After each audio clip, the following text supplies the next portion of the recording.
Hello and welcome to the Caymanas Park Highlight Show. This week we'll recap races from Saturday, March 25. A day highlighting and showcasing the appreciation for grooms at Caymanas Park. Saturday's main event was the Grooms Association of Jamaica Trophy. Let's start with race 1. This was a 1200-meter optional claiming event for native-bred 3-year-olds and up. Prince Dominic with six-time champion jockey Omar Walker aboard was the 3-5 favorite in the betting. They're ready, they're off. First start, Trulicity, just a shade slowly out with Golden Emperor. As a tight bunch goes for that lead, Slice Balloon racing on the outside. Prince Dominic is the one on the rail. They share it as they blast past the 5. Right with the mob is 2 lengths in behind, tracked by Ultimatum in the white and yellow. Hail Mary races next, 6 lengths off that lead, joined by Ricky Ricardo. Trulicity races next, in behind them Fiery Path, and the slow starting Golden Emperor firmly planted at the back as they now flash past the 7/16th and run toward the 3. Out in front, it's Slice Balloon and Roger Hewitt who set the fractions. Prince Dominic now nibbling at the lead, and now Prince Dominic goes on from Slice Balloon 2.5 lengths back to Ultimatum under a ride. Right with the mob is also being driven along. Trulicity asked to close up as they enter the top of the stretch with a quarter of a mile to run. It is Prince Dominic now asked to go away from them. Slice Balloon drifting off a true line. Right with the mob and Ultimatum racing further back. Trulicity toward the extreme outside, and in the center in the green with a white cap, that's Ricky Ricardo. But it's the grey. Prince Dominic fleet of foot holding a 5 or more length advantage as 16th of a mile to run. Prince Dominic and El Champo Omar Walker. Here is Ricky Ricardo coming late. Omar Walker easing down, but Prince Dominic gets there by 3.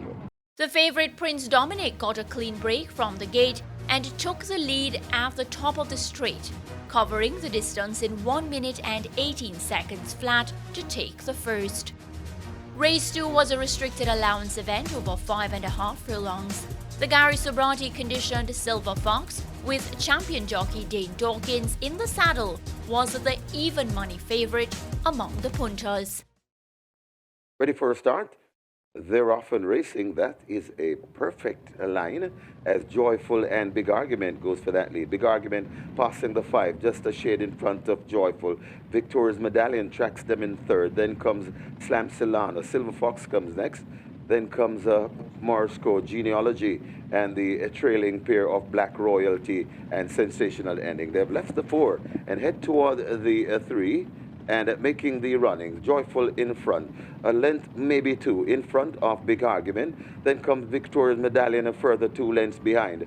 They're spread it out as Silver Fox racing in 4th. Then comes Slam Silana recovering, and also coming on, that's Morsco. They're at the top of the lane, and it is Joyful in front. Cantering though, this Joyful looks confidently handled, is in front by about 4 lengths. Right on the rail, that Silver Fox driven. It's Joyful in front at the furlong pole. Joyful begins to get away from this, and this will be a joyful day for the connections as Joyful sprints off for the second race. Joyful about 7, maybe more, 7 in front. Trainer Patrick Lynch's entry, Joyful, beats the favorite Silver Fox by 8 long lengths. Sensational Ending, Victoria's Medallion, and Genealogy were the other top 5 finishers.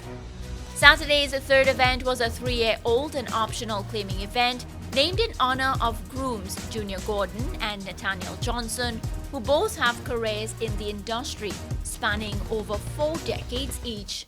They're off. Perfect start. One done gets a good one. John Jeff is in the mix.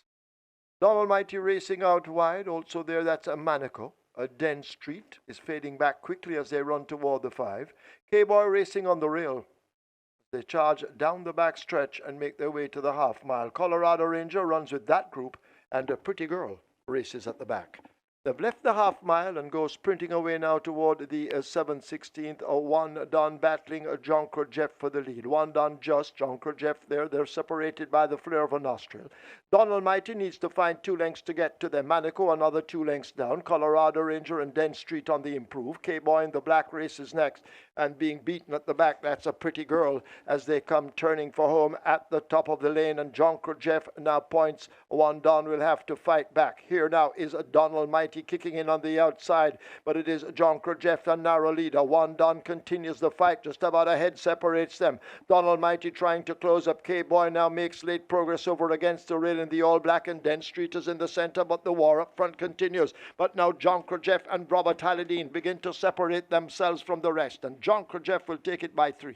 It's close. Could be K-Boy over 1 Don. The 4-5 favorite John Krujef for champion trainer Jason DaCosta takes the third event, stopping the clock at 1:15 and 2/5 of a second. Race number 4 was another optional claiming event for 3 years old and up, named in honor of the groom Anthony McLeod. The Jason DaCosta conditioned Ras Emanuel from the 5 box was the even money favorite. 5 furlongs straight the trip. Ready for a start. They're off right away. Mr. Mandate breaks sharply from gate number 3. Closest to us, that's Denby Life. Also there, that's Magical Mood. Ras Emanuel is also in the mix. Will the Conqueror. And over on the far side, that is Air of Fire. They come toward the 3 furlong point and making the runnings. Denby Life in front. Also there, that's Magical Mood. So Denby Life closest to us has the overall lead. Right there too, that's Talos. Switch for space on the far side. That is Mr. Mandate. Also coming on, Will the Conqueror. There too, and traveling nicely, that's Magical Mood. They're spread right across the track. Who wants it more? It's Will the Conqueror and Magical Mood. Here comes Ras Emanuel trying to harass these two. It's Magical Mood, Ras Emanuel, Will the Conqueror, and now Ras Emanuel and Magical Mood. They've gone by together. A mild upset by jockey Andre Powell aboard the 14-1 bet, Magical Mood. Denying the Robert Halladine a natural double aboard the favorite Ras Emanuel, who had to settle for second. Race 5 was a restricted allowance event for native bred 4 years old and up, named in honor of the group, Altamont Warburton. A reduced field of 9 with Tap It Good turning up a late non-starter. Half a mile straight. They're off. Power of Faith comes away and dashes toward the far rail. Ahmed Ali didn't get that great a start. Shrewsbury Norm got a good one, so too Traditional Lady in the green. Fearless Fire is in the middle with the red silks. Nearest to us, a Pip and a Marketplace race up just in front of Rani Bangala. But it's still wide open as they make their way now toward the final quarter.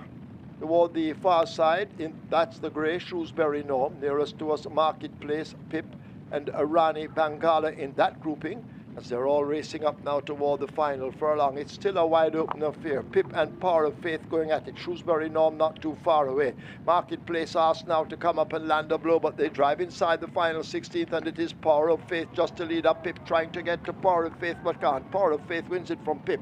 Donovan Plummer's Power of Faith powers past the line, beating the ever-closing Pip by 3/4 of a length in a winning time of 48 1/5 of a second over the short distance.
$800 meters.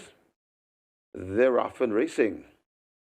Wowtastic breaks smartly towards the near side. Lord Berkington also there, right in the middle. That's Berlina's Choice. Over on the far side, Takes Two to Tango. And Traveler's Lodge in the middle. That's Without Remorse. As they come toward the 2 furlong point, and making the running. It's a real line, a line of horses lining up to the 2 furlong point. And right there too, Jaguar is in the mix. Also there, that's Berlina's Choice under the fence. Lord Berkington looks to be traveling, doing the better work. So Lord Berkington right in the middle, that's Jaguar. This is where the race slides. Lord Berkington, Jaguar also coming on. That is Wowtastic. It's Lord Berkington in front, Wowtastic, and Jaguar chasing in earnest. It's Lord Berkington. Lord Berkington beating Wowtastic. Jockey Andre Powell lands a double above the favorite Lord Berkington, clocking an impressive 47 3/5 of a second over the 800 meters dash. Race 7 on the card was the day's feature, which had the biggest purse of the 10 races on offer. A field of 7 lined up to face the starter. God of Love from the 3 box was the 4-5 favorite among the punters. A ban, it looks like. They're off. The band staggers out with Nuclear Noon, God of Love, Emperor of the Cats. They were the slowest to leave. Perfect Brew, though, left briskly as they run toward the half mile, and it's a Perfect Brew now in a battle up front. There goes the speedy Yellowstone. Curlin's Affair overtaken by God of Love. Emperor of the Cats now beginning to go down in chase. The band races in behind them. Perfect Brew begins to fade, joining the trailer. Nuclear Noon. They're arriving at the final 5/16th, about to come into the top of the lane, and it is a Yellowstone who has them off their legs at the moment, turning, stepping just off the rail. God of Love is in the center. Emperor of the Cats now asked to purr on the outside. Perfect Brew is left back over against the rail. It's Yellowstone now beginning to tie up a bit. Emperor of the Cats now quickening on the outside, and here now comes a Nuclear Noon with a kick there inside the final 16th. It's Emperor of the Cats. Nuclear Noon needs to find a length or more. Yellowstone left back over on the rail, but Emperor of the Cats and Ramon Napier take the Linville McFarlane from Nuclear Noon. Emperor of the Cats takes the day's feature ahead of Nuclear Noon in second. Third pass to the post, Yellowstone was disqualified and placed in 5th position for causing interference and intimidation. Race 8, named for Kevin Lammy, was a maiden condition event for fillies only going 1100 meters. Dane Dawkins, atop the favorite Lion Charmer, was seeking his first win on the card. After holding them, they're often racing. Toots breaks a bit slow and is at the back of the field. Rushing through that, She's a Mirage passing the 5. She's a Mirage attacked by Sugar Sugar. Then comes Aria's Rain racing in third. Lion Charmer is fourth. Then comes Ava's Sunshine, and overtaking Ava's Sunshine as they pass the 4, that's the Love of God. Also coming on, that's Maggie's Trick. Behind those, that's Brown Skin Girl overtaken by Gally Gally Lynx. The gap to Toots recovering, then comes up Juby Wap Wap, and racing at the back of the field, that's Tequila Flight. They're coming at the top of the lane, and Sugar Sugar now goes on just the leader. It's Sugar Sugar in front, right there against the rail, that's She's a Mirage out wide. It was Aria's Rain coming on nicely, and Aria's Rain has now hit the front. It's Aria's Rain in front, chased on the by Lion Charmer. It's Aria's Rain in front. It's Aria's Rain coming to the furlong pole. Looks to be opening up. Lion Charmer trying to get to Aria's Rain. Aria's Rain driven under the left-hand stick. It's Aria's Rain in front, and Aria's Rain will take them home. Aria's Rain beating Lion Charmer. Then comes Maggie's Trick. The Stephen Todd conditioned Aria's Rain takes to the day's 8th event with a skillful ride from the jockey they call Radish Sneaky Fox Roman, finishing ahead of Lion Charmer, Maggie's Tricks, Gally Gally Lynx, and Brown Sugar rounding off the high 5. The 9th and final recap race was the Grooms Association of Jamaica Trophy, highlighting grooms and the integral roles that they play in the racing industry. The Grooms Association of Jamaica Trophy. 1,000 meters straight, they're off.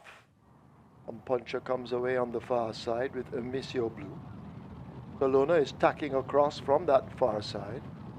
Rambling Rose is showing good speed and beginning to edge closest to us. Posing already is also showing early dash. Scooby right there under the stand fence along with Illegal Bomb. But they're sorting themselves out and making their way toward us. A Rambling Rose posing already toward the middle. That's Kelowna running quickly as they're approaching now the final quarter. Scooby now begins to make some progress, posing already under the stands. Rambling Rose drifting over toward the center under the right-hand stick. Scooby is in the middle, Tolona toward the far side, but they're making their way now inside the last furlong. And it is out in front, Rambling Rose. Scooby in hot pursuit with posing already. Tolona on the far side. Rambling Rose harassed now by Scooby, moving through on the fence. And Scooby now points on that lead, and Scooby will come away to take it. Posing already gets second over Rambling Rose, close.